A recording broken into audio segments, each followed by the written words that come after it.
क्रांती news, आवाज सर्वसामान्यांचा। सातपूर महिलेच्या खुनातील संशयित आरोपी सातपूर पोलिसांच्या ताब्यात। सारूड येथे सापडलेल्या मृतदेहाचा उलगडा। वाडीबार्रे पोलीस स्टेशन हद्दीतील सारूड परिसरात आढळून आलेल्या अज्ञात महिलेच्या खून प्रकरणी सातपूर पोलिसांनी तात्काळ कारवाई करत 2 संशयित आरोपींना ताब्यात घेतले।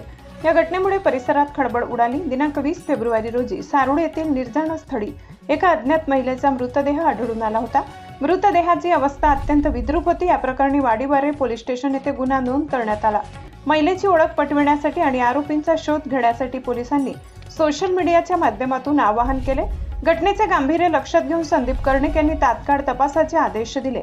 त्यानुसार सातपूर पोलीस स्टेशनच्या गुन्हे शोध पथकाने तांत्रिक विश्लेषण व मानवी गुप्त माहितीच्या आधारे तपास सुरू केला। तपासादरम्यान संदीप फाउंडेशन मध्ये शिक्षण घेत असलेल्या अथर्व गजानन देशमुख हा आपल्या मित्राच्या सातपूर येथील राहत्या खोलीवर रक्ताचे डाग लागलेले कपडे बदलून गेल्याची माहिती पोलिसांना मिळाली।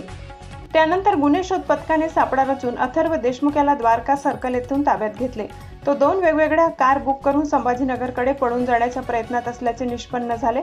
चौकशीत त्याने बुलढाणा येथील संस्कृती काळे हिच्यासोबत प्रेमसंबंधातून झालेल्या वादातून गुन्हा केल्याची कबुली दिली।